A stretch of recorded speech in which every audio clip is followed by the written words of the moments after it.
I avui aquesta secció dedicada al cinema doncs us interessa, ja us ho diem, especialment perquè si teniu nens i nenes a partir de 7 anys, doncs m'heu de parar amb molta atenció el que avui ens comentarà en Guillem Torson. Què tal? Molt bon dia, com estàs? Bon dia, molt bé. Doncs aquí a la ràdio, doncs avui tindrem, com has dit, amb nosaltres el compositor de la pel·lícula Basca Evolution. Ell és l'Alfred, Sí, exacte, l'Alfred. Alfred Tapscott, que ens acompanyarà d'aquí una estoneta. D'aquí una estona parlem amb ell aquí al Badalona Matí. Ambient més de rave, no? Sí, exacte, amb aquest ambient més de rave, perquè la pel·lícula Sirat... Que ens trasllada a Sirat, que avui és notícia. De fet, ho era ja ahir, després d'aquesta nominació també als Oscars. Exacte. Un film que ha fet història. Exacte, ha fet història amb 2 coses. Una, perquè ha anat als Oscars, ha tingut 2 nominacions, una millor so i a millor pel·lícula internacional. Millor so és una altra història també, perquè és la primera pel·lícula que l'equip de so eren tot noies. Per tant, això també és un altre fet històric, però anem al fet històric que jo us volia portar, que igual no és tan conegut, que és que ha guanyat 5 dels guardons dels Premis del Cinema Europeu, tots en categories tècniques, compartits amb un altre dels grans films de la nit que es van portar més creatius, que va ser Valor Sentimental, que també, Valor Sentimental, que ara escoltarem el tràiler, també ha tingut 9 nominacions als Oscars.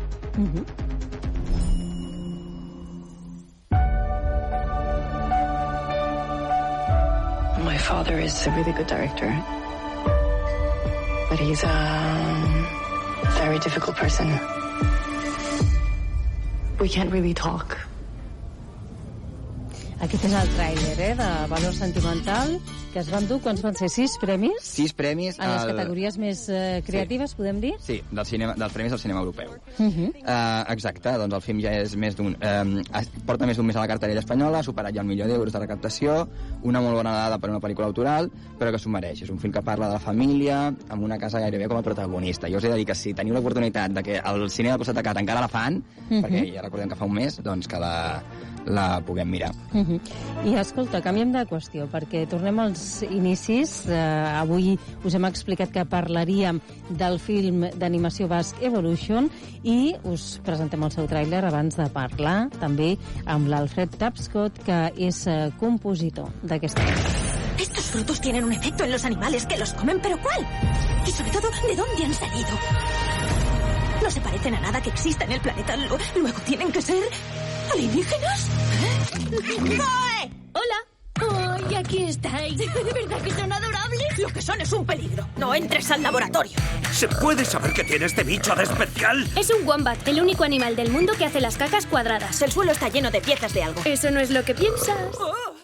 Avui parlarem d'aquest film. Mira, ho trobo ara, 6 de febrer, de la mà de la distribuïdora Beta Fiction, s'estrenarà aquest Evolution. I de què va? Doncs és una pel·lícula d'animació feta aquí, que vol mirar de tu a tu el cinema internacional. Ens explica la història de la Zoe, una nena que per accident entra en contacte amb una substància que la converteix en animal i els animals en persones. A partir d'aquí comença una aventura plena de color i moviment, amb un missatge senzill sobre conviure i cuidar la natura.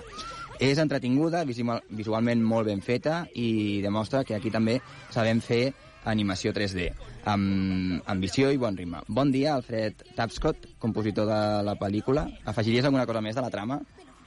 Hola, bon dia. Què tal? No, és això que explicava una mica. És una història bonica, divertida, i que pot arribar una mica a tots els públics i a les famílies.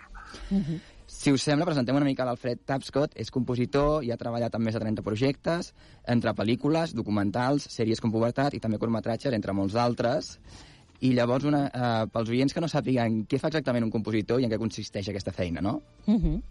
Doncs, bé, sí, nosaltres habitualment fem la música que no són cançons, és a dir, evidentment quan sents una cançó coneguda no l'hem fet nosaltres, i fem tota la resta de música que acompanya la història.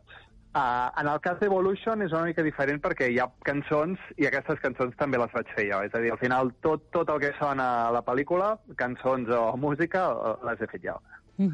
Alfred, havies treballat ja anteriorment en pel·lícules d'animació? Ho dic perquè no sé si suposa, diguéssim, un repte, no?, afrontar un encàrrec d'aquesta magnitud. Sí, bueno, de fet, jo he fet una mica de la música als Minions. Sí, avui segurament, si teniu nens, la majoria de gent ha vist Minions o Angry Birds. Vaig estar uns anys treballant a Los Angeles i allà vaig treballar en algunes produccions d'aquestes bastant grans. I llavors aquí, doncs sí, de fet he fet música en algunes de les de Tadeo Jones, he fet Mòmies, també vaig fer part de coses. El que passa és que aquesta és com la primera pel·li d'animació espanyola que la signo jo tota sencera, diguéssim, que jo m'he fet càrrec de tota la música. En animació s'ha de construir tot un univers sonor des de zero, no? Com és aquest procés? Perquè també esteu molt connectats amb tot l'equip de so. Fins on entres tu per construir tot aquest univers, no? Sí, això és una que em pregunten molts cops. És a dir, jo només faig música. Tots els sons, tots els foleys, que és... Bueno, i des d'aquí felicitar a la Yasmina, a la Laia, a l'equip que hi he treballat amb elles amb altres projectes, no?, que les han nominat a l'Oscar. És una feina molt creativa, en realitat, la del so, com bé dius, perquè, clar, no es grava res de so. Sembla que hem perdut l'Alfred, a veure si recuperem aquesta connexió. Estem parlant, recordo, amb l'Alfred Tapscott, ell és el compositor de la pel·lícula basca Evolution, i amb ell doncs, comentàvem el que suposa, no?, el fer-se càrrec doncs, de tot l'efecte sonor, tota la música que acompanya doncs, un projecte d'animació com aquest, i repassava també la seva participació en pel·lícules tan conegudes com Angry Birds, com els Minions o com Tadeo Jones. Alfred, sembla que ara sí que et podem escoltar. Sí, em sentiu bé? Sí. Ara sí. Doncs, sí, el que us deia és que des del músic la nostra feina en principi no ha de ser tan diferent en una pel·lícula d'animació com una real action, perquè al final hem de crear música de zero, igualment, no? Sí que és veritat que les pel·lícules d'animació tenen un codi de música que encara ens permet fer música gran, amb melodies, amb orquestra, tot... recordant una mica les pel·lis que recordem de quan érem petits, els de la meva generació una mica, allò E.T., Jurassic Park, aquestes pel·lícules que tenien grans músiques. Avui dia la majoria de pel·lícules que no són animació és difícil que hi hagi espai per una música així. Però en el món de l'animació encara ens deixen, diguéssim, fer música gran. I per això ho gaudeixo molt, perquè et permet fer música xula, gran, amb melodies, amb temes. De fet, en aquest cas, no, Evolution, has decidit també utilitzar aquesta orquestra, no? Per què? T'ha portat tot això, aquesta magnitud? Sí, perquè ja teníem clar que volíem fer... Doncs... El problema de l'animació és que tot val diners. És a dir, sempre és molt fàcil comparar perquè, clar, una pel·li aquí val 10 milions i una americana en val 150. I això es tradueix en que un animador aquí pot dedicar 2 dies a fer una escena que als Estats Units hi pot dedicar 2 setmanes. Llavors, clar, és inevitable aquest greuge comparatiu, llavors és molt difícil. Però clar, la música sí que és una eina que ostres, ens permet... Jo penso que igualar una mica, és a dir, podem fer una música tan xula aquí com la que hi ha als Minions, potser, i gravar amb una orquestra també, i fer-ho tan gran com aquella pel·lícula, no? Llavors aquí és el que hem intentat una mica, doncs anar a màxims i fer-ho tan gran com poguéssim, i que sigui una pel·lícula que la gent al cinema gaudeixi com qualsevol altra. Quina relació vas tenir amb els directors, el Julio Soto i la Zaira Muñoz, i una mica teníeu algunes referències musicals o cinematogràfiques a l'hora de fer aquesta pel·lícula? Sí, jo ja havia treballat amb ells en un parell de pel·lícules que Deep, les seves anteriors pel·lícules, Deep i Inspector Sun, també d'animació, les havia composat el Fernando Velázquez, que és un compositor amb el que treballo molt jo, i en aquest cas doncs, no se'n podia fer càrrec ell i jo ja els coneixia de les 2 altres pel·lícules i la vaig fer jo. Amb una trajectòria tan àmplia, no?, que t'ha ensenyat Evolution, en aquest cas aquesta última obra com a compositor, t'has permès alguna llicència? Doncs he volgut fer... Sí, clar, per mi era un repte, com us dic, jo volia aconseguir un so molt gran, és a dir, un so que no li tocaria el pressupost d'aquesta pel·lícula, potser. Llavors, molt gran, per aconseguir-ho... èpic? Sí, de vegades és molt emocional, però de vegades és molt èpic. I a més teníem el repte que s'havia de fer part de la producció al País Basc, llavors vam gravar l'Orquestra Simfònica de Bilbao, però llavors va ser una mica Frankenstein. Vaig fer la música parts allà, parts aquí al meu estudi, jo visc aquí a Centelles, a Catalunya, i tinc un estudi molt gran on m'hi cap una orquestra petita, llavors vaig gravar part dels músics aquí. Al final vaig gravar uns 30 músics aquí i uns 40 músics allà. És a dir, en total que quan hi sumem cantants i tot, estem escoltant 80 persones fent aquesta banda sonora. Uau, quanta gent treballant aquí. S'ha de dir que, veient la pel·lícula, que jo ja l'he pogut veure, sí que es nota aquesta cosa de grandiosa, i depèn d'aquí, si no li posessis el logo del principi de ficció espanyola, ja podries dir que és una pel·lícula de Disney o de qualsevol altre estudi estadounidense. Però, com diem això, no? És una pel·lícula que sembla que pot arribar a molts públics i que pot arribar a un públic molt ampli. Com enfrontes això a nivell personal? Perquè aquesta pel·lícula pot viatjar molt i segurament arribarà a molts països del món, no? Que no és normal, tampoc, en el cine espanyol. Bueno, ja va sent més normal, és a dir, al final penso que hem de defensar... Aquí tenim tan bons professionals com hi ha en els millors llocs del món i de fet, això ho demostra que veiem moltes produccions, és a dir, ens feia molta por quan les plataformes van començar perquè ens semblava que Netflix només produiria als Estats Units i s'oblidarien de la resta del món. Però el que ha passat és una mica al revés. Han vist que a la resta del món hi ha molt talent i clar, els hi surt més barat moltes vegades produir aquí i això fa que d'aquí surtin projectes molt grans que llavors veus que estan fent top 1, top 5 a Netflix mundial, no? I ja por, per nosaltres no hi ha cap diferència, és a dir, ens encanta treballar d'una manera com molt global, diguéssim, i el que fas saps que es pot estar veient a Malàisia o a la Xina, perfectament. Alfred, com veus la feina de compositor dins del món de l'audiovisual? Creus que és prou coneguda i està prou reconeguda?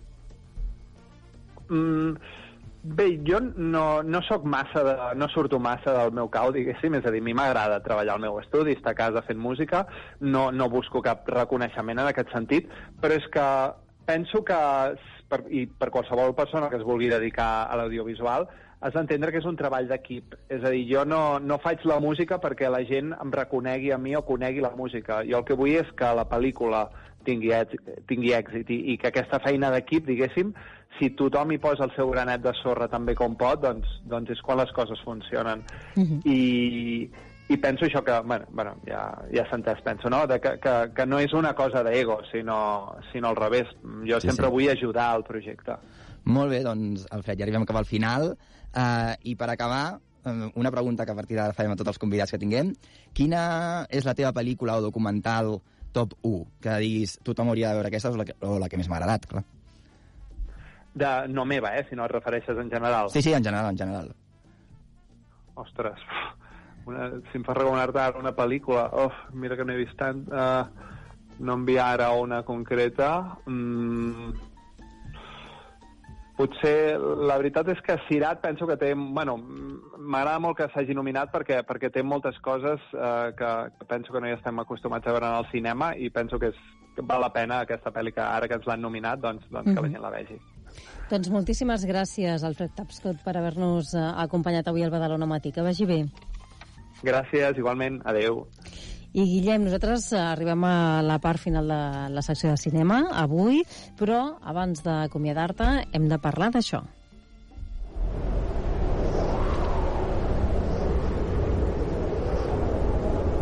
Quina ventisca, que se'ns ha plantat al vell mig de l'estudi ara mateix. Doncs sí, estem acabant amb el tràiler de Balandrau ben salvatge, perquè el pròxim programa, aquí tindrem amb nosaltres el productor de la pel·lícula i director del documental, Guillem Cascante. Doncs el pròxim programa serà el divendres 20 de febrer, no us el perdeu. Aprofitem per fer una miqueta ja d'esquer i recordar de què va aquesta història, no?, del Balandrau. Exacte. El 30 de desembre del 2000, un grup d'amics es disposa a fer l'ascens al Balandrau, que és una muntanya. El sol acompanya els muntanyencs fins que en una qüestió de minuts tot canvia de manera imprevisible.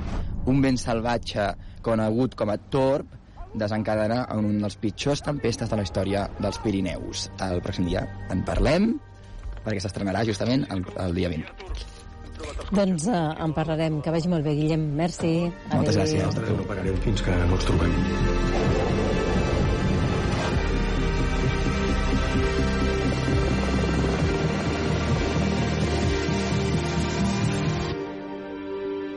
És que el meu fill està viu.